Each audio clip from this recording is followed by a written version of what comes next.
ਸੋ +2 class ਜੋ ਤੁਹਾਡਾ ਅਗਲਾ ਟੌਪਿਕ ਹੈਗਾ ਨਾ ਟਰਾਂਸਲੇਸ਼ਨ, ਉਹ ਜਦੋਂ ਤੁਸੀਂ ਕੁਐਸਚਨ ਲਿਖ ਲਿਆ ਹੋਣਾ PDF ਤੁਹਾਨੂੰ ਭੇਜ ਦਿੱਤੀ ਸੀ, ਠੀਕ ਹੈ। ਸੋ ਟਰਾਂਸਲੇਸ਼ਨ ਜਿਹੜੀ ਹੈਗੀ ਆਪਾਂ ਉਹ ਦੀਪਕ ਵਾਲੀ ਕਰਨੀ, ਧਿਆਨ ਦੇ ਨਾਲ ਉਹਨੂੰ ਉਤਾਰ ਲੈਣਾ, ਡਾਇਗਰਾਮਸ ਜਿਹੜੀਆਂ ਹੈਗੀਆਂ ਉਹਨੂੰ ਇੱਕ ਵਾਰੀ ਦੇਖ ਲੈਣਾ। ਸੋ ਅਗਲਾ ਟੌਪਿਕ ਜਿਹੜਾ ਬੱਚੇ ਹੈਗਾ ਉਹ ਹੈ ਜੀਨ ਐਕਸਪ੍ਰੈਸ਼ਨ।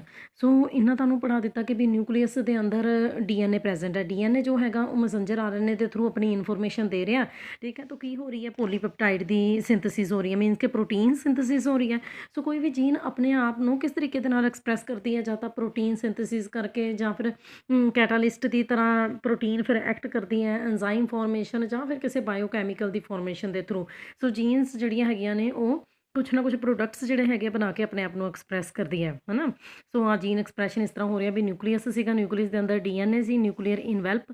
ਸੋ ਟਰਾਂਸਕ੍ਰਿਪਸ਼ਨ ਹੋਈ, mRNA ਬਣਿਆ, mRNA ਮੈਸੇਜ ਲੈ ਕੇ ਗਿਆ ਰਾਈਬੋਸੋਮਸ ਦੇ ਕੋਲ। ਇਸੇ ਤਰੀਕੇ ਦੇ ਨਾਲ mRNA ਨੇ tRNA ਨੂੰ ਵੀ ਠੀਕ ਹੈ ਮੈਸੇਜ ਦਿੱਤਾ ਕਿ ਅਮਾਈਨੋ ਐਸਿਡਸ ਨੂੰ ਅਰੇਂਜ ਕਰਨਾ ਸ਼ੁਰੂ ਕਰਦੇ ਰਾਈਬੋਸੋਮਸ ਦੇ ਉੱਪਰ।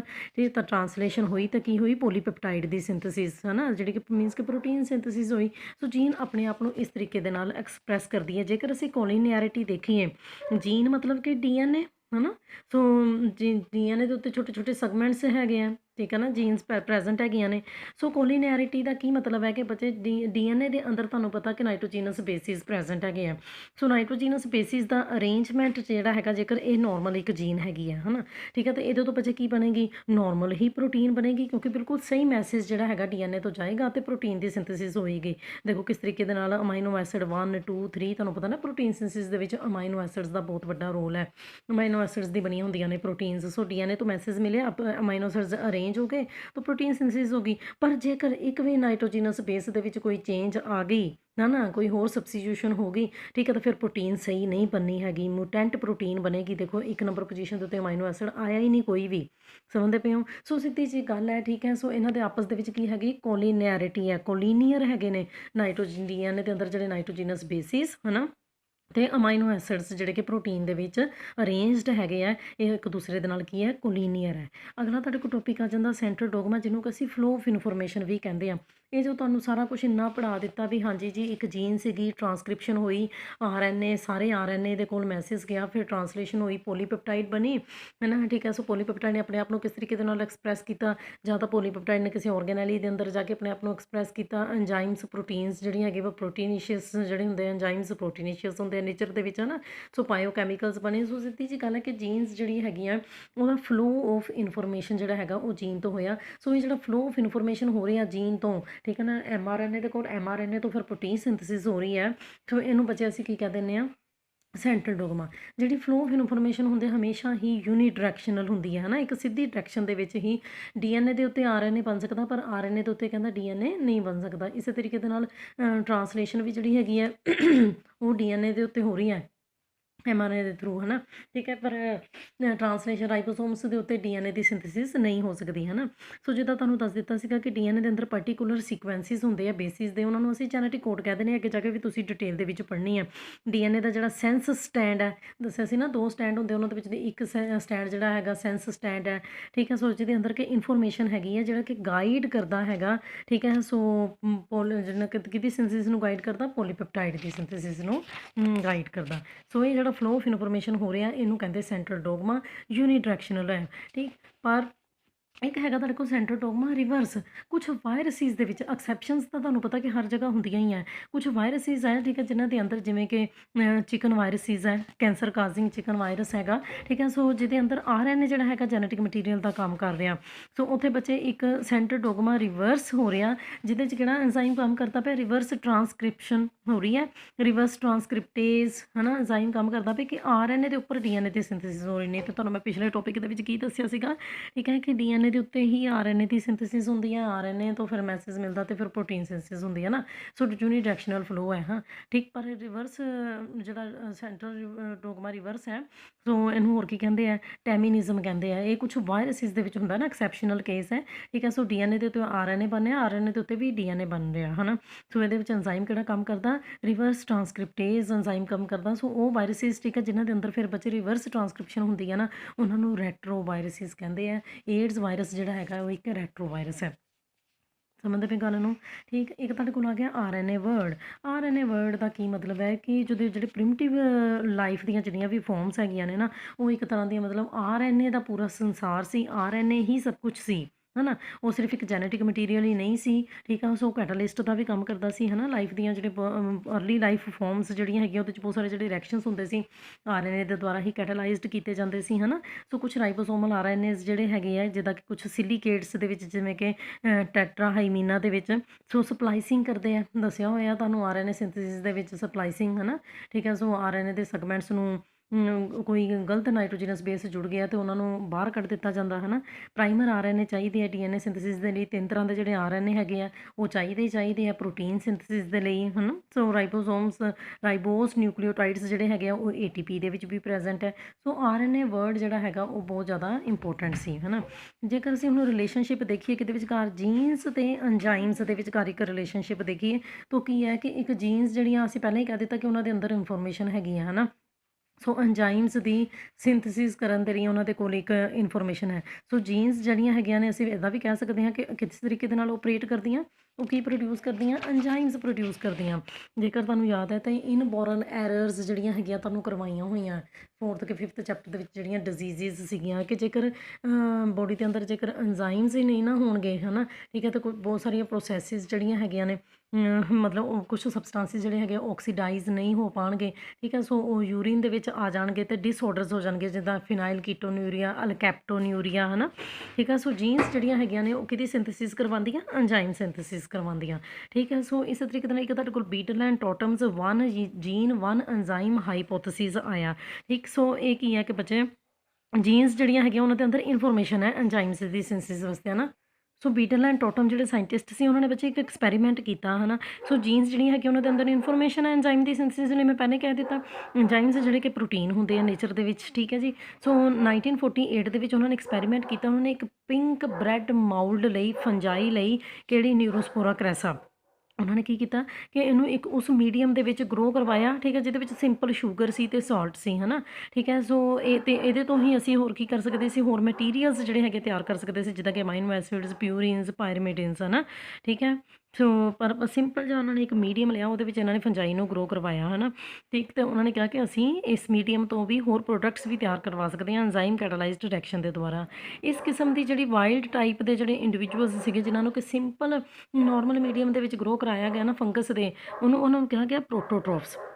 ਫਿਰ ਕੀ ਹੋਇਆ, ਉਹਨਾਂ ਨੇ ਨਾ ਇਹਨਾਂ ਦੇ ਵਿੱਚ ਉਹਦੀ ਐਕਸ-ਰੇਜ਼ ਪਾਸ ਕਰ ਦਿੱਤੀਆਂ ਤਾਂ ਉਹਨਾਂ ਨੇ ਦੇਖਿਆ ਕਿ ਜੀਨਸ ਦੇ ਵਿੱਚ ਮਿਊਟੇਸ਼ਨਸ ਆ ਗਈਆਂ। ਕਿਉਂਕਿ DNA ਦੇ ਜਿਹੜੇ ਨਾਈਟ੍ਰੋਜਨਸ ਬੇਸ ਸੀ ਉਹਨਾਂ ਦੇ ਵਿੱਚ ਵੀ ਚੇਂਜਸ ਆ ਗਈਆਂ ਨਾ।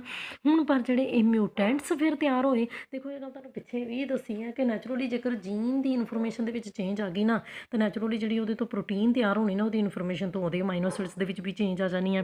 ਹੁਣ ਉਹਨਾਂ ਨੇ ਕੀ ਕੀਤਾ, ਠੀਕ ਹੈ, ਕਿ ਵੀ ਜਿਹੜੀ ਮਾਊਲਡ ਸੀਗੀ ਉਹਨਾਂ ਨੂੰ ਉਹਦੇ ਵਿੱਚੋਂ ਦੀ ਐਕਸ-ਰੇਜ਼ ਪਾਸ ਕੀਤੀਆਂ, ਠੀਕ ਹੈ। ਸੋ ਉਹਦੇ DNA ਦੇ ਅੰਦਰ ਚੇਂਜ ਆ ਗਈ, ਠੀਕ ਹੈ, ਜਿਹਦੇ ਕਰਕੇ ਕਿ ਜੀਨ ਮਿਊਟੇਸ਼ਨਸ ਆ ਗਈਆਂ। ਹੁਣ ਇਹ ਜਿਹੜੇ ਮਿਊਟੈਂਟ ਪੈਦਾ ਹੋ ਗਏ ਨਾ, ਉਸੇ ਹੀ ਫੰਗਸ ਦੇ ਜਿਹੜੇ ਮਿਊਟੈਂਟਸ ਪੈਦਾ ਹੋ ਗਏ, ਠੀਕ ਹੈ। ਸੋ ਉਹ ਹੁਣ ਉਸ ਨੋਰਮਲ ਮੀਡੀਅਮ ਦੇ ਵਿੱਚ ਗਰੋ ਨਹੀਂ ਕਰ ਸਕਦੇ, ਤੁਹਾਨੂੰ ਉਹਦੇ ਅੰਦਰ ਐਡੀਸ਼ਨਲ ਨਿਊਟਰੀਐਂਟਸ ਪਾਉਣੇ ਪੈਣਗੇ ਤਾਂ ਜੋ ਇਹ ਨਵੀਆਂ ਫੋਰਮਸ ਜਿਹੜੀਆਂ ਤਿਆਰ ਹੋਈਆਂ ਉਹ ਗਰੋ ਕਰ ਸਕਣ। ਉਹਨਾਂ ਨੂੰ ਕਹਿੰਦੇ ਆ ਆਕਸੋਟ੍ਰੋਫਸ। ਸਮਝ ਗਏ ਗੱਲ ਨੂੰ। ਇਹ ਜਿਹੜੀਆਂ ਹੁਣ ਨਵੀਆਂ ਮਿਊਟੈਂਟਸ ਤਿਆਰ ਹੋਏ ਆ, ਜਿਨ੍ਹਾਂ ਨੂੰ ਤੁਹਾਨੂੰ ਐਡੀਸ਼ਨਲ ਨਿਊਟਰੀਐਂਟਸ ਦੇਣੇ ਪੈਣਗੇ, ਉਹਨਾਂ ਨੂੰ ਕੀ ਕਹਿੰਦੇ ਆ, ਆਕਸੋਟ੍ਰੋਫਸ ਕਹਿੰਦੇ ਆ। ਸੋ ਡਿਫਰੈਂਟ ਜਿਹੜੇ ਮਿਊਟੈਂਟਸ ਹੈਗੇ ਸੀ ਉਹਨਾਂ ਨੂੰ ਅਲੱਗ-ਅਲੱਗ ਅਮਾਈਨੋ ਐਸਿਡਸ ਦੀ ਜ਼ਰੂਰਤ ਪਈ। ਕਿਹੜੇ ਅਮਾਈਨੋ ਐਸਿਡਸ ਦੀ, ਜਿੱਦਾਂ ਕਿ ਔਰਨੀਥਿਨ ਨਾ, ਤੁਸੀਂ ਡਾਇਗਰਾਮ ਦੇ ਵਿੱਚ ਵੀ ਦੇ ਸਕਦੇ ਹੋ, ਸਿਟਰੁਲਿਨ, ਆਰਜਿਨਿਨ, ਇਸ ਤਰੀਕੇ ਦੇ ਅਮਾਈਨੋ ਐਸਿਡਸ ਦੀ ਉਹਨਾਂ ਨੂੰ ਜ਼ਰੂਰਤ ਪਈ ਹੈ ਨਾ। ਹੁਣ ਇੱਕ ਸੈੱਲ ਜਿਹੜਾ ਹੈਗਾ, ਠੀਕ ਹੈ ਨਾ, ਉਹ ਚੇਂਜ ਕਰ ਸਕਦਾ ਇੱਕ ਅਮਾਈਨੋ ਐਸਿਡ ਨੂੰ ਦੂਸਰੇ ਅਮਾਈਨੋ ਐਸਿਡ ਦੇ ਵਿੱਚ ਚੇਂਜ ਕਰ ਸਕਦਾ। ਔਰਨੀਥਿਨ ਨੂੰ ਸਿਟਰੁਲਿਨ ਦੇ ਵਿੱਚ, ਸਿਟਰੁਲਿਨ ਨੂੰ ਆਰਜਿਨਿਨ ਦੇ ਵਿੱਚ ਚੇਂਜ ਕੀਤਾ ਜਾ ਸਕਦਾ, ਹੈ ਨਾ। ਠੀਕ ਹੈ, ਸੋ ਪਰ ਇਹਦੇ ਲਈ ਕੀ ਚਾਹੀਦੇ ਆ, ਸਪੈਸੀਫਿਕ ਐਂਜ਼ਾਈਮਸ ਚਾਹੀਦੇ ਆ, ਠੀਕ ਹੈ। ਠੀਕ, ਸੋ 1 ਜੀਨ 1 ਐਂਜ਼ਾਈਮ ਜੋ ਹਾਈਪੋਥੇਸਿਸ ਹੈ, ਠੀਕ ਹੈ। ਸੋ ਇਹਦੇ ਵਿੱਚ ਕੀ ਹੋ ਗਿਆ ਕਿ ਇੱਕ ਅਮਾਈਨੋ ਐਸਿਡ ਨੂੰ ਦੂਸਰੇ ਅਮਾਈਨੋ ਐਸਿਡ ਦੇ ਵਿੱਚ ਵੀ ਕਨਵਰਟ ਕੀਤਾ ਜਾ ਸਕਦਾ। ਇਸੇ ਤਰੀਕੇ ਦੇ ਨਾਲ ਜਿਹੜੀਆਂ ਮਿਊਟੇਸ਼ਨਸ, ਠੀਕ ਹੈ, ਜੇਕਰ ਆ ਜਾਂਦੀ ਕਿਸੇ ਵੀ ਜੀਨ ਦੇ ਅੰਦਰ, ਹੈ ਨਾ। ਸੋ ਜੇ ਬੱਚੇ ਜੀਨ ਦੇ ਅੰਦਰ ਮਿਊਟੇਸ਼ਨ ਆ ਗਈ ਤਾਂ ਫਿਰ ਐਂਜ਼ਾਈਮ ਦੀ ਸਿੰਥੇਸਿਸ ਨਹੀਂ ਹੋਣੀ, ਹੈ ਨਾ। ਸੋ ਇਸੇ ਤਰੀਕੇ ਜਿਹੜੇ ਕਿ ਕੀ ਕਰ ਰਿਹਾ ਸੀਗਾ, ਔਰਨੀਥਿਨ ਨੂੰ ਸਿਟਰੁਲਿਨ ਦੇ ਵਿੱਚ ਚੇਂਜ ਕਰ ਰਿਹਾ ਸੀਗਾ, ਠੀਕ। ਸੋ ਇਹਦਾ ਮਤਲਬ ਕਿ ਉੱਦਾਂ ਦੇ ਮਿਊਟੈਂਟ ਨੂੰ ਤਾਂ ਸਿਟਰੁਲਿਨ ਦੀ ਜ਼ਰੂਰਤ ਹੈ। ਇਹਦਾ ਮਤਲਬ ਕਿ ਹਰ ਇੱਕ ਜੀਨ ਦੇ ਅੰਦਰ ਜਿਹੜੀ ਹੈਗੀ ਇੱਕ ਐਂਜ਼ਾਈਮ ਨੂੰ ਬਣਾਉਣ ਦੀ ਇਨਫੋਰਮੇਸ਼ਨ ਹੁੰਦੀ ਹੈ। ਇਹਦੇ 'ਚ ਇਹ ਗੱਲ ਸਮਝਾਉਣ ਦੀ ਕੋਸ਼ਿਸ਼ ਕੀਤੀ ਗਈ ਹੈ, ਜੇਕਰ ਜੀਨ ਦੇ ਵਿੱਚ ਹੀ ਚੇਂਜ ਆ ਗਈ ਤਾਂ ਐਂਜ਼ਾਈਮ ਨਹੀਂ ਬਣਨਾ, ਐਂਜ਼ਾਈਮ ਨਹੀਂ ਬਣਿਆ ਤਾਂ ਇੱਕ ਅਮਾਈਨੋ ਐਸਿਡ ਜਿਹੜਾ ਹੈਗਾ ਦੂਸਰੇ ਅਮਾਈਨੋ ਐਸਿਡ ਦੇ ਵਿੱਚ ਕਨਵਰਟ ਨਹੀਂ ਹੋਣਾ। ਇਹਨੂੰ ਅਸੀਂ ਕਹਿੰਦੇ ਹਾਂ ਵਨ ਜੀਨ ਵਨ ਐਂਜ਼ਾਈਮ ਹਾਈਪੋਥੇਸਿਸ ਕਹਿੰਦੇ ਹਾਂ, ਹੈ ਨਾ, 1948 ਦੇ ਵਿੱਚ ਕਿਹਾ ਗਿਆ ਸੀਗਾ, ਹੈ ਨਾ। ਠੀਕ, ਸੋ ਜੇ ਜੀਨ ਜਿਹੜੀ ਹੈਗੀ ਐਂਜ਼ਾਈਮ ਦੀ ਸਿੰਥੇਸਿਸ ਨੂੰ ਕੰਟਰੋਲ ਕਰ ਰਹੀ ਹੈ, ਇਸੇ ਤਰੀਕੇ ਦੇ ਨਾਲ ਇੱਕ ਪਰਟੀਕੂਲਰ ਪ੍ਰੋਟੀਨ ਨੂੰ ਵੀ ਅਸੀਂ ਕਹਿੰਦੇ ਹਾਂ ਕੰਟਰੋਲ ਕਰੀਏ। ਸੋ ਸਾਰੇ ਇਹਨਾਂ ਐਕਸਪੈਰੀਮੈਂਟਸ ਦਾ, ਸਾਰੇ ਇਹਨਾਂ ਟੌਪਿਕਸ ਦਾ ਮਤਲਬ ਇਹੀ ਹੈ ਕਿ ਜੀਨ ਜਿਹੜੀ ਹੈਗੀ ਹੈ ਉਹਦੇ ਅੰਦਰ ਇਨਫੋਰਮੇਸ਼ਨ ਹੈਗੀ ਹੈ ਐਂਜ਼ਾਈਮ ਦੀ ਸਿੰਥੇਸਿਸ ਦੇ ਲਈ। ਇਹਦੇ ਲਈ ਨੋਬਲ ਪ੍ਰਾਈਜ਼ ਵੀ ਮਿਲਿਆ ਸੀਗਾ, ਠੀਕ ਹੈ। ਸੋ ਬੀਡਲ ਐਂਡ ਟੋਟਮ ਨੂੰ ਪ੍ਰਾਈਜ਼ ਇਨ ਮੈਡੀਸਨ ਮਿਲਿਆ ਸੀ 1958 ਦੇ ਵਿੱਚ, ਅਤੇ ਇਹਦੇ ਤੋਂ ਹੀ ਫਿਰ ਪਤਾ ਲੱਗਾ ਕਿ ਬਾਇਓਕੈਮੀਕਲ ਜੈਨੇਟਿਕਸ ਜਿਹੜੀ ਹੈਗੀ ਹੈ ਕੋਈ ਬ੍ਰਾਂਚ ਨਾ ਮੋਡੀਫਿਕੇਸ਼ਨ ਕਰ ਦਿੱਤੀ ਗਈ। ਬੀਟਲ ਐਂਡ ਟੋਟਮਸ ਹਾਈਪੋਥੇਸਿਸ ਨੂੰ ਕਿਉਂ ਮੋਡੀਫਾਈ ਕਰ ਦਿੱਤਾ ਗਿਆ ਕਿ ਪਹਿਲੀ ਗੱਲ ਕਿ ਸਾਰੇ ਦੇ ਸਾਰੀਆਂ ਜੀਨਸ ਜਿਹੜੀਆਂ ਹੈਗੀਆਂ ਨੇ, ਹੈ ਨਾ, ਠੀਕ ਹੈ, ਸੋ ਉਹ ਐਂਜ਼ਾਈਮ ਤਾਂ ਨਹੀਂ ਪ੍ਰੋਡਿਊਸ ਕਰਦੀਆਂ, ਹੈ ਨਾ। ਕੁਝ ਪ੍ਰੋਟੀਨਸ ਜਿਹੜੀਆਂ ਹੁੰਦੀਆਂ ਨੇ ਉਹਨਾਂ ਦੇ ਕੋਲ ਇੱਕ ਨਾਲੋਂ ਜ਼ਿਆਦਾ ਪੋਲੀਪੈਪਟਾਈਡ ਚੇਂਜ ਹੋ, ਕਿਉਂਕਿ ਅਸੀਂ ਕਿਹਾ ਸੀਗਾ ਕਿ ਵਨ ਜੀਨ ਵਨ ਐਂਜ਼ਾਈਮ, ਇੱਕ ਜੀਨ ਇੱਕ ਐਂਜ਼ਾਈਮ ਪ੍ਰੋਡਿਊਸ ਕਰਦੀ ਹੈ। ਪਰ ਹੁਣ ਕੁਝ ਪ੍ਰੋਟੀਨਸ ਇੱਦਾਂ ਦੀਆਂ ਹੁੰਦੀਆਂ ਜਿੱਦਾਂ ਕਿ ਹੀਮੋਗਲੋਬਿਨ, ਹੈ ਨਾ, ਉਹਦੇ ਅੰਦਰ ਤਾਂ 4 ਪੋਲੀਪੈਪਟਾਈਡ ਚੇਨਸ ਹੁੰਦੀਆਂ, 2 ਬੀਟਾ ਅਤੇ 2 ਦਿਸ ਅਲਫਾ, ਹੈ ਨਾ। ਇਸ ਤਰੀਕੇ ਦੇ ਨਾਲ ਐਸਚੀਰੀਆ ਕੋਲਾਈ ਜਿਹੜਾ ਹੈਗਾ, ਠੀਕ ਹੈ, ਸੋ ਉਹਦੇ ਕੋਲ ਵੀ ਜਿਹੜਾ ਐਂਜ਼ਾਈਮ ਹੈਗਾ ਟ੍ਰਿਪਟੋਫੈਨ, ਹੈ ਨਾ, ਸਿੰਥੇਟੇਜ਼ ਜਿਹੜਾ ਹੈਗਾ ਐਂਜ਼ਾਈਮ, ਠੀਕ ਹੈ। ਸੋ ਬੈਕਟੀਰੀਅਮ ਕੋਲਾਈ ਦਾ, ਸੋ ਉਹਦੇ ਕੋਲ ਵੀ 2 ਪੋਲੀਪੈਪਟਾਈਡ ਚੇਨਸ ਹੁੰਦੀਆਂ A ਐਂਡ B। ਮਤਲਬ ਕਿ ਸਿੱਧੀ ਜਿਹੀ ਗੱਲ ਹੈਗੀ ਹੈ ਕਿ ਵੀ ਪ੍ਰੋਟੀਨਸ ਜਿਹੜੀਆਂ ਹੁੰਦੀਆਂ ਉਹਨਾਂ ਦੇ ਅੰਦਰ ਸਿਰਫ ਇੱਕ ਪੋਲੀਪੈਪਟਾਈਡ ਨਹੀਂ ਹੁੰਦੀ, ਫਿਰ ਇੱਕ ਜੀਨ ਜਾਂ ਇੱਕ ਐਂਜ਼ਾਈਮ ਕਿੱਦਾਂ ਕੰਮ ਕਰ ਸਕਦਾ। ਇਸ ਕਰਕੇ ਉਸ ਹਾਈਪੋਥੇਸਿਸ ਨੂੰ ਬਦਲ ਦਿੱਤਾ ਗਿਆ, ਉਹਨੂੰ ਕੀ ਬਣਾ ਦਿੱਤਾ ਗਿਆ, one gene one polypeptide chain principle ਬਣਾ ਦਿੱਤਾ ਗਿਆ। ਇਸੇ ਤਰੀਕੇ ਨਾਲ ਤੁਹਾਡੇ ਕੋਲ ਇੱਕ ਛੋਟਾ ਜਿਹਾ ਟੌਪਿਕ ਹੈਗਾ Mendelian principles and enzyme role of genes. So Mendelian principle ਜਿਹੜਾ ਹੈਗਾ ਬੱਚੇ ਕਿੱਦਾਂ ਐਕਸਪਲੇਨ ਕੀਤਾ ਜਾ ਸਕਦਾ, enzyme controlling role of gene ਵੀ ਅਸੀਂ ਕਹਿ ਸਕਦੇ ਹਾਂ, ਹੈ ਨਾ। ਜਿੱਦਾਂ ਕਿ ਡੋਮੀਨੈਂਟ ਜੀਨ ਜਿਹੜੀਆਂ ਹੈਗੀਆਂ ਨੇ ਉਹ ਐਕਟਿਵ ਐਂਜ਼ਾਈਮ ਬਣਾਉਂਦੀਆਂ ਨੇ, ਇਹ ਕਹਿ ਸਕਦੇ ਹੋ ਤੁਸੀਂ, ਹੈ ਨਾ। ਅਤੇ ਜਿਹੜੀਆਂ ਰਿਸੈਸਿਵ ਜੀਨਸ ਹੈਗੀਆਂ ਨੇ ਉਹ ਇਨਐਕਟਿਵ ਐਂਜ਼ਾਈਮਸ ਬਣਾਉਂਦੀਆਂ ਨੇ। ਸੋ ਹੁਣ ਡੋਮੀਨੈਂਟ ਜੀਨਸ ਜਿਹੜੀਆਂ ਹੈਗੀਆਂ ਨੇ, ਠੀਕ ਹੈ, ਰਿਸੈਸਿਵ ਦੀ ਪ੍ਰੈਜ਼ੈਂਸ ਦੇ ਵਿੱਚ ਵੀ ਤੁਹਾਨੂੰ ਪਤਾ ਕਿ ਵੀ ਆਪਣਾ ਐਕਸਪ੍ਰੈਸ਼ਨ ਦੇ ਦਿੰਦੀਆਂ ਨੇ। ਸੋ ਜਿਹੜੇ ਹੈਟਰੋਜ਼ਾਈਗਸ ਇੰਡੀਵਿਜੂਅਲਸ ਹੁੰਦੇ ਆ, ਹੈ ਨਾ, ਉਹਨਾਂ ਦੇ ਕੇਸ ਦੇ ਵਿੱਚ ਕੋਈ ਪ੍ਰੋਬਲਮ ਨਹੀਂ ਆਉਂਦੀ, ਕਿਉਂਕਿ ਜੇਕਰ ਇੱਕ ਜੀਨ ਰਿਸੈਸਿਵ ਹੈ ਤਾਂ ਦੂਸਰੀ ਡੋਮੀਨੈਂਟ ਹੈ, ਉਹ ਆਪਣਾ ਐਂਜ਼ਾਈਮ ਬਣਾ ਦੇਗੀ। ਜਦ ਕਿ ਜਿਹੜੇ ਹੋਮੋਜ਼ਾਈਗਸ ਰਿਸੈਸਿਵ ਪਰਸਨਸ ਹੁੰਦੇ, ਦੋਨੋਂ ਦੀਆਂ ਦੋਨੋਂ ਜੀਨਸ ਜਿਹੜੀਆਂ ਹੈਗੀਆਂ ਉਹ ਇਨਐਕਟਿਵ ਐਂਜ਼ਾਈਮਸ ਹੀ ਬਣਾਉਣਗੀਆਂ, ਹੈ ਨਾ। ਤਾਂ ਮਤਲਬ ਕਿ ਪਰਸਨ ਦੇ ਅੰਦਰ ਐਬਨੋਰਮੈਲਿਟੀ ਆ ਜਾਏਗੀ। ਜਿਵੇਂ ਕਿ ਤੁਹਾਨੂੰ ਪੜ੍ਹਾਇਆ ਹੋਇਆ ਅਲਕੈਪਟੋਨਿਊਰੀਆ, ਹੈ ਨਾ, ਇੱਕ ਡਿਸਆਰਡਰ ਬਣਾਇਆ ਹੋਇਆ, ਹੈ ਨਾ।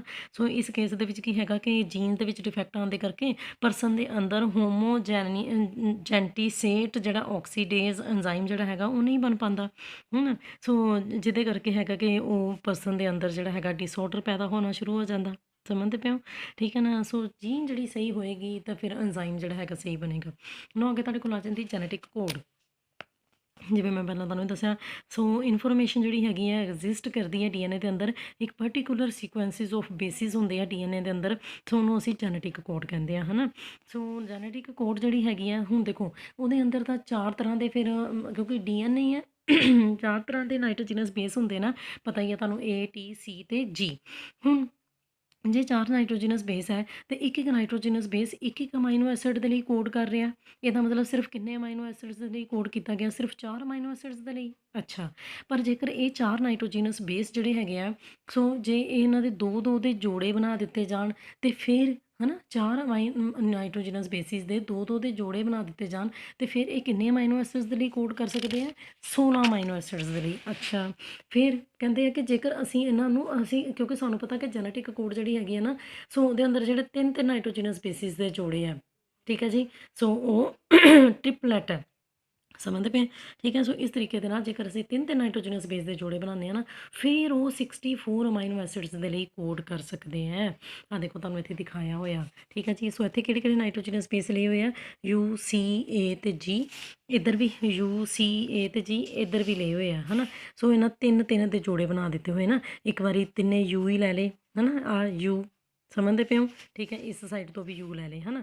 ਫਿਰ ਮਤਲਬ ਹਰ ਵਾਰੀ ਕੀ ਕੀਤਾ ਹੋਇਆ ਮੈਂ ਤੁਹਾਨੂੰ ਥੋੜ੍ਹਾ ਜਿਹਾ ਸਮਝਾ ਦਿੰਦੀ ਹਾਂ, 2-2 U ਲੈ ਲਏ ਫਿਰ, ਠੀਕ ਹੈ ਜੀ। ਪਹਿਲੇ ਵਾਰੀ 4 ਨਾਈਟ੍ਰੋਜਨਸ ਬੇਸਿਸ, 3 ਦੇ ਜਿਹੜੇ ਜੋੜੇ ਬਣਾਏ ਨਾਈਟ੍ਰੋਜਨਸ ਬੇਸਿਸ ਦੇ, ਤਾਂ 4 ਤਰ੍ਹਾਂ ਦੇ ਕੋਡਸ ਬਣਾ ਲਏ ਨਾ, ਠੀਕ ਹੈ। ਪਹਿਲੀ ਵਾਰੀ ਦੇ ਵਿੱਚ 3 U ਹੀ ਲੈ ਲਏ, ਅਗਲੀ ਵਾਰੀ 2 U ਅਤੇ 1 C ਲੈ ਲਿਆ, ਫਿਰ 2 U ਹੀ ਰਹਿਣ ਦਿੱਤੇ ਅਤੇ A ਲੈ ਲਿਆ, ਫਿਰ 2 U ਅਤੇ G ਲੈ ਲਿਆ ਨਾਲ, ਓਕੇ, ਇਸੇ ਤਰੀਕੇ ਦੇ ਨਾਲ, ਠੀਕ ਹੈ ਜੀ। ਅਗਲੀ ਵਾਰੀ ਕੀ ਕੀਤਾ, ਹੈ ਨਾ, ਸੋ UC ਹੈ ਨਾ, ਨਾਲ ਸੀ ਲੈ ਲਿਆ ਪਹਿਲੀ ਵਾਰੀ, ਅਤੇ ਨਾਲ ਫਿਰ ਤੋਂ ਦੁਬਾਰਾ ਯੂ ਸੀ ਹੈ ਨਾ, ਅਤੇ ਫਿਰ ਯੂ ਲੈ ਲਿਆ, ਫਿਰ ਯੂ ਸਮਝਦੇ ਪਏ ਹੋ, ਸੀ ਲੈ ਲਿਆ, ਯੂ ਸੀ ਫਿਰ ਨਾਲ ਏ ਲੈ ਲਿਆ, ਯੂ ਸੀ ਦੇ ਨਾਲ ਫਿਰ ਜੀ ਲੈ ਲਈ। ਮੀਨਸ ਕਿ ਦੋ ਦੋ ਕਰਕੇ ਲਏ ਜਾ ਰਹੇ ਆ। ਪਹਿਲਾਂ ਪਹਿਲੇ ਵਾਲੇ ਨੂੰ 2 ਵਾਰੀ ਲੈ ਲਿਆ, ਫਿਰ ਅਗਲੇ ਵਾਲੇ ਨੂੰ ਨਾਲ ਲਗਾ ਲਿਆ। ਸਮਝਦੇ ਪਏ ਹੋ?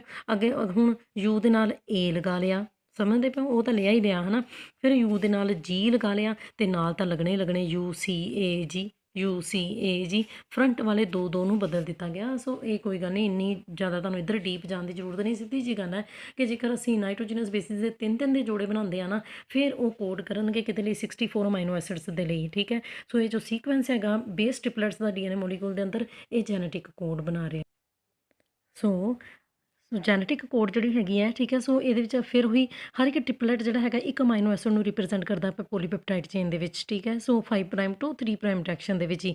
ਸੋ ਇਹ ਜਿਹੜਾ ਸੀਕੁਐਂਸ ਹੈਗਾ 3 ਨਿਊਕਲੀਓਟਾਈਡਸ ਦਾ, ਜਿਹੜੇ ਕਿ ਇੱਕ ਅਮਾਈਨੋ ਐਸਿਡ ਦੇ ਲਈ ਕੋਡ ਕਰਦਾ ਪਿਆ, ਇਹ ਵੀ ਸਭ ਤੋਂ ਪਹਿਲਾਂ ਸੁਜੈਸਟ ਕੀਤਾ ਗਿਆ ਸੀ ਜਾਰਜ ਗੈਮਬੋਵ ਦੇ ਦੁਆਰਾ ਇਨ 1954 ਦੇ ਵਿੱਚ। ਕ੍ਰਿਕ ਨੇ 1965 ਦੇ ਵਿੱਚ ਕਨਕਲੂਡਡ ਕੀਤਾ ਗਿਆ ਕਿ 3 ਕੌਨਸੀਕਿਊਟਿਵ ਕਿਹਾ ਗਿਆ। ਉਹਦੇ ਲਈ ਕੀ ਸ਼ਬਦ ਯੂਜ਼ ਕੀਤਾ ਗਿਆ ਨਿਊਕਲੀਓਟਾਈਡਸ ਵਾਸਤੇ? 3 ਕੌਨਸੀਕਿਊਟਿਵ ਨਿਊਕਲੀਓਟਾਈਡਸ ਜਿਹੜੇ mRNA ਸਟੈਂਡ ਦੇ ਵਿੱਚ ਹੈਗੇ ਆ, ਉਹ ਸਾਨੂੰ ਪੋਲੀਪੈਪਟਾਈਡ ਚੇਨ ਦੇ ਵਿੱਚ ਇੱਕ ਅਮਾਈਨੋ ਐਸਿਡ ਦੀ ਪੋਜੀਸ਼ਨ ਦੇ ਬਾਰੇ ਦੇ ਵਿੱਚ ਦੱਸ ਰਹੇ ਆ। ਨਾ ਉਹ ਜੇਕਰ ਅਸੀਂ ਡਿਟੇਲਸ ਦੇਖੀਏ ਜੈਨੇਟਿਕ ਕੋਡ ਦੀਆਂ, ਠੀਕ ਹੈ, ਸੋ ਇਹਦਾ ਜਿਹੜਾ ਸਭ ਤੋਂ ਪਹਿਲਾ ਕੋਡੋਨ ਜਿਹੜਾ ਸੀਗਾ, ਠੀਕ ਹੈ, ਸੋ ਡੈਸੀਫਰਡ ਕੀਤਾ ਗਿਆ ਸੀ 1961 ਦੇ ਵਿੱਚ ਕਿਹਦੇ ਦੁਆਰਾ? ਮਾਰਸ਼ਲ ਨਾਇਰਨਬਰਗ ਦੇ ਦੁਆਰਾ, ਹੈ ਨਾ। ਸੋ ਜਿਹੜਾ ਕਿ ਕਿਹੜਾ ਸੀ? ਯੂ, ਠੀਕ ਹੈ ਜੀ। ਜੈਨੇਟਿਕ ਕੋਡ ਦਾ ਸਭ ਤੋਂ ਪਹਿਲਾ ਟ੍ਰਿਪਲੇਟ ਸੀਗਾ ਇਹ, ਜਿਹਨੇ ਕਿ ਕਿਹੜੇ ਅਮਾਈਨੋ ਐਸਿਡ ਦੇ ਲਈ ਕੋਡ ਕੀਤਾ ਸੀ? ਫਿਨਾਈਲ ਐਲਾਨੀਨ ਦੇ ਲਈ ਕੀਤਾ ਸੀ। ਮਾਰਸ਼ਲ ਨਾਇਰਨਬਰਗ ਔਰ ਹਰਗੋਬਿੰਦ ਖੁਰਾਨਾ ਜਿਹੜੇ ਸੀਗੇ, ਠੀਕ ਹੈ, ਸੋ ਉਹਨਾਂ ਨੇ ਡਿਟਰਮਿੰਡ ਕੀਤਾ, ਠੀਕ ਹੈ, ਵੀ ਕਿਹੜੇ ਕਿਹੜੇ ਸਿਕੁਐਂਸਿਸ ਜਿਹੜੇ ਹੈਗੇ ਆ, ਸੋ ਐਕਸਪੈਰੀਮੈਂਟਲੀ ਉਹਨਾਂ ਨੇ ਪ੍ਰੂਵ ਕੀਤਾ ਕਿ ਕੋਡ ਕਰਨਗੇ ਅਮਾਈਨੋ ਐਸਿਡਸ ਦੇ ਲਈ। ਉਹਦੇ ਲਈ ਵੀ ਉਹਨਾਂ ਨੂੰ ਨੋਬਲ ਪ੍ਰਾਈਜ਼ ਮਿਲਿਆ ਸੀ। ਜੈਨੇਟਿਕ ਕੋਡ ਜਿਹੜੀ ਸੀਗੀ, ਠੀਕ ਹੈ, ਸੋ ਸ਼ੋਅ ਕਰਦੀ ਹੈ ਕਿ ਮੈਸੇਂਜਰ RNA ਜਿਹੜਾ ਹੈਗਾ, ਠੀਕ ਹੈ, ਸੋ ਉਹਦੇ ਲਈ ਹੈ। ਆ ਜਿਹੜੀ ਜੈਨੇਟਿਕ ਕੋਡ ਹੈ ਮੈਸੇਂਜਰ RNA ਦੇ ਲਈ, ਕਿਉਂਕਿ ਤੁਹਾਨੂੰ ਪਤਾ ਇਹਦੇ ਵਿੱਚ ਯੂਜ਼ ਕੀਤਾ ਜਾ ਰਿਹਾ। ਇਹ ਐਕਚੁਅਲੀ DNA ਦੇ ਨਾਈਟ੍ਰੋਜਨਸ ਬੇਸਿਸ ਨਹੀਂ ਹੈ, ਤਾਂ ਕੋਈ ਗੱਲ ਨਹੀਂ, ਮੈਸੇਂਜਰ RNA ਦੇ ਵੀ ਸ਼ੋਅ ਕੀਤੇ ਜਾ ਸਕਦੇ ਆ। ਠੀਕ ਹੈ, ਸੋ 5 ਪ੍ਰਾਈਮ ਟੂ 3 ਪ੍ਰਾਈਮ ਡਾਇਰੈਕਸ਼ਨ ਦੇ ਵਿੱਚ ਜਿਹੜਾ mRNA ਆ ਉਹਨੂੰ ਰੀਡ ਕੀਤਾ ਜਾਂਦਾ ਹੈ ਨਾ। ਸੋ ਕਰੈਕਟਰਿਸਟਿਕਸ ਜਿਹੜੇ ਹੈਗੇ ਆ ਜੈਨੇਟਿਕ ਕੋਡ ਦੇ, ਹੈ ਨਾ। ਸੋ ਜੈਨੇਟਿਕ ਕੋਡ ਦੇ ਵਿੱਚ ਸਭ ਤੋਂ ਪਹਿਲਾਂ ਤੁਹਾਡੇ ਕੋਲ ਆ ਗਿਆ ਟ੍ਰਿਪਲੇਟ ਨੇਚਰ। ਉਹ ਤੁਹਾਨੂੰ ਕਈ ਵਾਰੀ ਦੱਸ ਦਿੱਤਾ ਕਿ ਇਹਦੇ ਤਿੰਨ ਨਾਈਟ੍ਰੋਜਨਸ ਬੇਸਿਸ ਦੇ ਜੋੜੇ ਬਣਦੇ, ਜਿਨ੍ਹਾਂ ਨੂੰ ਅਸੀਂ ਕੀ ਕਹਿੰਦੇ ਆ? ਕੋਡੋਨਸ ਕਹਿੰਦੇ ਆ, ਹੈ ਨਾ। ਫਸਟ, ਸੈਕਿੰਡ ਅਤੇ ਥਰਡ ਜਿਹੜੇ ਬੇਸਿਸ ਹੈਗੇ ਆ, ਉਹ ਕੀ ਰਿਪਰੈਜ਼ੈਂਟ ਕਰਦੇ? 5 ਪ੍ਰਾਈਮ ਟੂ 3 ਪ੍ਰਾਈਮ ਡਾਇਰੈਕਸ਼ਨ ਦੇ ਵਿੱਚ ਹੁੰਦੀ ਹੀ ਲਏ ਗਏ ਆ। ਨੋ ਓਵਰਲੈਪਿੰਗ। ਸੋ ਕੋਡੋਨਸ ਜਿਹੜੇ ਹੁੰਦੇ ਤਿੰਨ ਨਾਈਟ੍ਰੋਜਨਸ ਬੇਸ ਦੇ ਜੋੜੇ ਇੱਕ ਦੂਸਰੇ ਨੂੰ ਓਵਰਲੈਪ ਨਹੀਂ ਕਰਦੇ, ਹੈ ਨਾ। ਸੋ ਮਤਲਬ ਕਿ ਕੋਈ ਵੀ ਨਾਈਟ੍ਰੋਜਨਸ ਬੇਸ ਜਿਹੜਾ ਹੈਗਾ ਇੱਕ ਦੂਸਰੇ ਦੇ ਨਾਲ ਸ਼ੇਅਰ ਨਹੀਂ ਕੀਤਾ ਜਾਂਦਾ, ਹੈ ਨਾ। ਸੋ ਹਰ ਇੱਕ ਜਿਹੜਾ ਸਿੰਗਲ ਬੇਸ ਜਿਹੜਾ ਹੈਗਾ ਉਹ ਇੱਕ ਕੋਡੋਨ ਦਾ ਹੀ ਪਾਰਟ ਹੋਏਗਾ, ਹੈ ਨਾ। ਸੋ ਜਿੱਦਾਂ ਇਹ ਤੁਹਾਡੇ ਕੋਲ 6 ਨਾਈਟ੍ਰੋਜਨਸ ਬੇਸਿਸ ਦਿੱਤੇ ਗਏ ਆ, CU CAG, ਹੈ ਨਾ। ਸੋ ਇਹਨਾਂ ਨੂੰ ਅਸੀਂ ਇੱਦਾਂ ਥੋੜ੍ਹੀ ਪੜ੍ਹਦੇ ਹਾਂ ਕਿ ਇਹਨਾਂ ਨੂੰ ਸਾਰਾ ਅਸੀਂ ਇਕੱਠਾ ਪੜ੍ਹ ਦਿੰਦੇ ਹਾਂ, ਨਹੀਂ, ਇਹਨਾਂ ਨੂੰ ਕਿੱਦਾਂ ਪੜ੍ਹਿਆ ਜਾਂਦਾ? CCU 3 ਜਣਿਆਂ ਨੂੰ ਅਲੱਗ ਅਤੇ CAG ਅਲੱਗ। ਠੀਕ, ਸੋ ਜਿੱਦਾਂ ਇਹ CCU, ਠੀਕ ਹੈ, CCU CAG, ਬਸ ਇਹ 2 ਹੀ ਪੜ੍ਹਨੇ, ਇੱਦਾਂ ਨਹੀਂ ਪੜ੍ਹਨਾ CCU ਜਾਂ ਫਿਰ CUC ਜਾਂ ਫਿਰ UCA CAG। ਇਸ ਤਰੀਕੇ ਦੇ ਨਾਲ ਚਾਰਾਂ ਨੂੰ ਰੀਡ ਨਹੀਂ ਕਰਨਾ। ਮੀਨਸ ਕਿ ਸਿੱਧੀ ਜਿਹੀ ਗੱਲ ਕਿ ਓਵਰਲੈਪਿੰਗ ਨਹੀਂ ਹੋਣੀ ਚਾਹੀਦੀ। ਹਰ ਇੱਕ ਨਾਈਟ੍ਰੋਜਨਸ ਬੇਸ ਜਿਹੜਾ ਹੈਗਾ ਅਲੱਗ-ਅਲੱਗ ਕੋਡੋਨ ਦੇ ਵਿੱਚ, ਠੀਕ ਹੈ, ਅਲੱਗ-ਅਲੱਗ ਜਾਣਾ ਚਾਹੀਦਾ। ਸੋ ਇਸ ਤਰੀਕੇ ਦੇ ਨਾਲ ਜੇਕਰ ਅਸੀਂ ਕਹਿ ਸਕਦੇ ਵੀ 100 ਅਮਾਈਨੋ ਐਸਿਡ ਜਿਹੜੇ ਹੈਗੇ ਆ, ਹੈ ਨਾ, ਸੋ ਉਹਦੀ ਜੇਕਰ ਪ੍ਰੋਟੀਨ ਬਣਦੀ ਹੈ, ਠੀਕ ਹੈ, ਸੋ ਉਹਨੂੰ 100 ਅਮਾਈਨੋ ਐਸਿਡਸ ਨੂੰ ਕੌਣ ਕੋਡ ਕਰਦਾ ਪਿਆ? 300 ਨਿਊਕਲੀਓਟਾਈਡਸ ਜਿਹੜੇ ਹੈਗੇ ਆ ਉਹ ਕੋਡ ਕਰਦੇ ਪਏ। ਕਿਉਂਕਿ ਤੁਹਾਨੂੰ ਪਤਾ 3 ਨਿਊਕਲੀਓਟਾਈਡਸ ਹੈਗੇ ਆ, 3 ਨਾਈਟ੍ਰੋਜਨਸ ਬੇਸਿਸ ਦੇ ਜੋੜੇ ਆ, ਜਿਹੜੇ ਕਿ 100 ਅਮਾਈਨੋ ਐਸਿਡ ਦੇ ਲਈ ਕੋਡ ਕਰਦੇ ਪਏ ਆ। ਸੋ ਇਸ ਤਰੀਕੇ ਦੇ ਨਾਲ, ਠੀਕ ਹੈ, ਸੋ ਜੇਕਰ ਓਵਰਲੈਪਿੰਗ ਹੋਏਗੀ ਤਾਂ 6 ਨਿਊਕਲੀਓਟਾਈਡਸ ਜਿਹੜੇ ਉੱਪਰ ਤੁਹਾਨੂੰ ਦਿੱਤੇ ਹੋਏ ਆ, ਉਹ 4 ਅਮਾਈਨੋ ਐਸਿਡਸ ਦੇ ਲਈ ਫਿਰ ਕੋਡ ਕਰਨਗੇ। ਪਰ ਇਸ ਤਰ੍ਹਾਂ ਨਹੀਂ ਹੁੰਦਾ, ਉਹ ਸਿਰਫ 2 ਅਮਾਈਨੋ ਐਸਿਡ ਦੇ ਲਈ ਹੀ ਕੋਡ ਕਰ ਪਾਉਣਗੇ, ਕਿਉਂਕਿ 2 ਜੋੜੇ ਹੀ ਲੈ ਕੇ ਚੱਲਣੇ ਤੁਸੀਂ, ਕਿਹੜੇ? CCU ਅਤੇ ਇੱਕ CAG। ਆਹ ਵਾਲੇ 4 ਨਹੀਂ ਬਣ ਸਕਦੇ। ਅੱਗੇ ਤੁਹਾਡੇ ਕੋਲ ਆ ਗਿਆ ਨੋ ਪੰਕਚੁਏਸ਼ਨ। ਜੈਨੇਟਿਕ ਕੋਡ ਜਿਹੜੀ ਹੈਗੀ ਆ ਕੋਮਾਲੈਸ ਹੈ, ਉਹਦੇ 'ਚ ਕੋਈ ਵੀ ਕੋਮਾ ਨਹੀਂ ਹੈ, ਕੋਈ ਵੀ ਮਾਰਕ ਨਹੀਂ ਹੈ, ਮੀਨਸ ਕਿ ਕੋਈ ਵੀ ਗੈਪ ਨਹੀਂ ਹੈ, ਠੀਕ ਹੈ, 3 ਨਾਈਟ੍ਰੋਜਨਸ ਬੇਸਿਸ ਜੋੜਿਆਂ ਦੇ ਵਿਚਕਾਰ, ਠੀਕ। ਸੋ ਫਿਕਸਡ ਪੁਆਇੰਟ ਤੋਂ ਰੀਡਿੰਗ ਜਿਹੜੀ ਹੈਗੀ ਕੋਡ ਦੀ ਸ਼ੁਰੂ ਹੁੰਦੀ ਹੈ ਅਤੇ ਕੰਟੀਨਿਊ ਰਹਿੰਦੀ ਹੈ, ਹੈ ਨਾ। ਸੋ 3 ਜਿਹੜੇ ਨਿਊਕਲੀਓਟਾਈਡਸ ਤੱਕ, ਜਿੰਨੀ ਦੇਰ ਤੱਕ ਕਿ ਟਰਮੀਨੇਸ਼ਨ ਕੋਡੋਨ ਨਹੀਂ ਆ ਜਾਂਦੇ, ਕਿਉਂਕਿ ਜੈਨੇਟਿਕ ਕੋਡ ਦੇ ਵਿੱਚ ਇਨੀਸ਼ੀਏਸ਼ਨ ਕੋਡੋਨ ਵੀ ਹੈਗੇ ਅਤੇ ਟਰਮੀਨੇਸ਼ਨ ਕੋਡੋਨ ਵੀ ਹੈਗੇ। ਨਾ ਯੂਨੀਵਰਸੈਲਿਟੀ, ਜੈਨੇਟਿਕ ਕੋਡ ਯੂਨੀਵਰਸਲ ਹੈ ਨਾ, ਮਤਲਬ ਕਿ ਇੱਕ ਜਿਹੜਾ ਕੋਡੋਨ ਹੈਗਾ DNA ਦੇ ਅੰਦਰ, mRNA ਦੇ ਅੰਦਰ, ਉਹ ਸੇਮ ਅਮਾਈਨੋ ਐਸਿਡਸ ਨੂੰ ਹੀ ਸਪੈਸੀਫਾਈ ਕਰਦਾ ਹੈਗਾ, ਠੀਕ ਹੈ। ਸੋ ਪ੍ਰੋਟੀਨ ਸਿੰਥੇਸਾਈਜ਼ਿੰਗ ਜਿਹੜੇ ਸਿਸਟਮ ਹੈਗੇ ਆ ਹਰ ਇੱਕ ਆਰਗੇਨਿਜ਼ਮ ਦੇ, ਉਹਨਾਂ ਦੇ ਅੰਦਰ, ਠੀਕ ਹੈ, ਸੇਮ ਤਰ੍ਹਾਂ ਦੇ ਅਮਾਈਨੋ ਐਸਿਡਸ ਦੇ ਲਈ ਹੀ ਕੋਡ ਕਰੇਗਾ, ਚਾਹੇ ਉਹ ਬੈਕਟੀਰੀਆ ਹੈ, ਚਾਹੇ ਉਹ ਮੈਨ ਹੈ, ਚਾਹੇ ਉਹ ਵਾਇਰਸ ਹੈ ਨਾ। ਸੋ ਐਕਸਪੈਰੀਮੈਂਟਲ ਫਾਈਂਡਿੰਗਸ ਤੋਂ ਵੀ ਪਤਾ ਲੱਗਾ ਕਿ ਜਿਹੜਾ ਚਿੱਕ ਦੇ ਓਵੀਡਕਟ ਦੇ ਵਿੱਚ ਹੁੰਦੀ ਹੈ ਨਾ, ਇੱਕ ਚਿੱਕ ਜਿਹੜਾ ਹੁੰਦਾ ਉਹਦੇ ਓਵੀਡਕਟ ਦੇ ਵਿੱਚ ਹੁੰਦੀ mRNA ਨਿਕਾਲਿਆ ਗਿਆ, ਟੈਂਪਲੇਟ ਦੇ ਤੌਰ 'ਤੇ ਯੂਜ਼ ਕੀਤਾ ਗਿਆ, ਠੀਕ ਹੈ। ਈਕੋਲਾਈ ਜਿਹੜੇ ਹੈਗੇ ਆ ਬੈਕਟੀਰੀਆ, ਉਹਨਾਂ ਦੇ ਅੰਦਰ ਹੈ ਨਾ, ਸੋ ਉਹਨਾਂ ਦੇ ਰਾਈਬੋਸੋਮਸ ਤੇ TRNA ਦੇ ਉੱਤੇ ਉਸ ਚਿੱਕ ਦੇ ਵਿੱਚ ਹੁੰਦੀ ਨਿਕਾਲੇ ਹੋਏ mRNA ਨੂੰ ਯੂਜ਼ ਕਰਕੇ ਉਹਦੇ ਜਿਹੜਾ ਐਗ ਵਾਈਟ ਪੋਰਸ਼ਨ ਹੈਗਾ ਉਹਦੇ 'ਚ ਇੱਕ ਪ੍ਰੋਟੀਨ ਤਿਆਰ ਕੀਤੀ ਗਈ, ਠੀਕ ਹੈ, ਉਹ ਓਵ ਐਲਬਿਊਮਿਨ। ਸਮਝਦੇ ਪਏ ਹੋ? ਸੋ ਇਹਦੇ ਤੋਂ ਇਹ ਪਤਾ ਲੱਗਦਾ ਪਿਆ, ਠੀਕ ਹੈ, ਵੀ ਸਾਰੇ ਆਰਗੇਨਿਜ਼ਮਸ ਦਾ ਤਕਰੀਬਨ ਜਿਹੜੇ ਅਨਸੈਸਟਰਸ ਹੈਗੇ ਆ ਉਹ ਕਾਮਨ ਹੈ, ਠੀਕ। ਸੋ ਦੂਸਰੀ ਗੱਲ ਹੈ ਨਾ, ਸਿਰਫ ਜਿਹੜੇ ਮਾਈਟੋਕੌਂਡਰੀਆ ਦੇ ਵਿੱਚ ਜਿਹੜੇ 64 ਅਮਾਈਨੋ ਐਸਿਡਸ ਦੇ ਵਿੱਚ ਹੁੰਦੀ 6 ਅਮਾਈਨੋ ਐਸਿਡਸ ਇੱਦਾਂ ਦੇ ਆ, ਠੀਕ ਹੈ, ਜਿਹੜੇ ਕਿ ਥੋੜ੍ਹੇ ਜਿਹੇ ਡਿਫਰੈਂਟ ਹੈ। ਨਾਓ ਡੀਜਨਰੇਸੀ ਜਾਂ ਫਿਰ ਰੀਡੰਡੈਂਸੀ, ਇਹਦਾ ਕੀ ਮਤਲਬ ਹੈਗਾ? ਕਹਿੰਦਾ ਜੈਨੇਟਿਕ ਕੋਡ ਜਿਹੜੀ ਹੈਗੀ ਆ ਉਹ ਕੀ ਹੈ? ਡੀਜਨਰੇਟ ਹੈ, ਮਤਲਬ ਕਿ ਇਟ ਲੈਕਸ ਸਪੈਸੀਫਿਸਿਟੀ ਹੈ ਨਾ। ਸੋ ਇੱਕ ਅਮਾਈਨੋ ਐਸਿਡ ਜਿਹੜਾ ਹੈਗਾ ਇੱਕ ਨਾਲੋਂ ਜ਼ਿਆਦਾ ਜਿਹੜੇ ਕੋਡ ਟ੍ਰਿਪਲੇਟਸ ਹੈ ਨਾ ਉਹਦੇ ਦੁਆਰਾ ਸਪੈਸੀਫਾਈ ਕੀਤਾ ਜਾ ਸਕਦਾ, ਠੀਕ ਹੈ। ਸਿਰਫ ਜਿਹੜਾ ਮਿਥਾਇਓਨਿਨ ਅਤੇ ਜਿਹੜੇ ਟ੍ਰਿਪਟੋਫੈਨ ਹੈਗੇ ਨਾ ਉਹ ਸਿਰਫ ਕੋਡ ਕੀਤੇ ਜਾ ਸਕਦੇ ਆ ਇੱਕ ਟ੍ਰਿਪਲੇਟ ਕੋਡੋਨ ਦੇ ਦੁਆਰਾ, ਨਹੀਂ ਤੇ 2 ਤੋਂ ਲੈ ਕੇ 6 ਤੱਕ ਜਿਹੜੇ ਬੇਸ ਟ੍ਰਿਪਲੇਟਸ ਹੈਗੇ ਆ, ਠੀਕ ਹੈ। ਸੋ ਉਹ ਅਲੱਗ-ਅਲੱਗ ਤਰ੍ਹਾਂ ਦੇ ਅਮਾਈਨੋ ਐਸਿਡਸ ਦੇ ਲਈ, ਸੇਮ ਤਰ੍ਹਾਂ ਦੇ ਅਮਾਈਨੋ ਐਸਿਡਸ ਦੇ ਲਈ ਕੋਡ ਕਰ ਸਕਦੇ, ਜਿੱਦਾਂ ਫਿਨਾਈਲਐਲਾਨਾਈਨ ਜਿਹੜਾ ਹੈਗਾ ਉਹਦੇ ਕੋਲ 2 ਹੀ ਕੋਡੋਨ ਹੈ ਨਾ, UUU ਤੇ UUC, ਜਿਹੜੇ ਇਹ 2 ਜਿਹੜੇ ਕੋਡੋਨ ਹੈਗੇ ਇਹ ਫਿਨਾਈਲਐਲਾਨਾਈਨ ਅਮਾਈਨੋ ਐਸਿਡ ਦੇ ਲਈ ਕੋਡ ਕਰ ਸਕਦੇ ਆ। ਆਰਜਿਨਿਨ ਜਿਹੜਾ ਹੈਗਾ, ਠੀਕ ਹੈ, ਅਮਾਈਨੋ ਐਸਿਡ, ਇਹਨੂੰ ਇਹ ਕਿੰਨੇ ਜਾਣੇ ਕਿ 6 ਤਰ੍ਹਾਂ ਦੇ ਕੋਡੋਨਸ ਜਿਹੜੇ ਹੈਗੇ ਆ ਉਹ ਕੋਡ ਕਰ ਸਕਦੇ ਆ। ਇਹਨੂੰ ਕਹਿੰਦੇ ਆ ਡੀਜਨਰੇਸੀ। ਸਮਝਦੇ ਪਏ ਗੱਲ ਨੂੰ? ਠੀਕ ਹੈ, ਵੀ ਇੱਕ ਅਮਾਈਨੋ ਐਸਿਡ ਨੂੰ, ਠੀਕ ਹੈ, 5-6 ਜਿਹੜੇ ਕੋਡੋਨਸ ਹੈ ਨਾ ਉਹ ਕੋਡ ਕਰ ਸਕਦੇ ਆ, ਠੀਕ। ਨੋਨ ਐਂਬੀਗੁਇਟੀ ਆਫ ਕੋਡੋਨਸ, ਜਦ ਕਿ ਇਹ ਪੁਆਇੰਟ ਕੀ ਆ ਗਿਆ? ਨੋਨ ਐਂਬੀਗੁਇਟੀ ਆਫ ਕੋਡੋਨ ਕੀ ਕਹਿੰਦਾ ਕਿ ਹਰ ਇੱਕ ਕੋਡੋਨ ਜਿਹੜਾ ਹੈਗਾ ਸਿਰਫ ਇੱਕ ਅਮਾਈਨੋ ਐਸਿਡ ਦੇ ਲਈ ਹੀ ਕੋਡ ਕਰ ਸਕਦਾ। ਗੱਲ ਸਮਝਦੇ ਪਏ ਹੋ? ਠੀਕ ਹੈ, ਮਤਲਬ ਕਿ ਇਸ ਇੱਕ ਅਮਾਈਨੋ ਐਸਿਡ ਨੂੰ 6 ਤਰ੍ਹਾਂ ਦੇ ਕੋਡੋਨਸ ਨੇ ਤਾਂ ਕੋਡ ਕਰ ਲਿਆ, ਪਰ ਇਹਨਾਂ ਸਾਰਿਆਂ ਨੇ ਇੱਕ ਅਮਾਈਨੋ ਐਸਿਡ ਨੂੰ ਹੀ ਕੋਡ ਕੀਤਾ ਨਾ।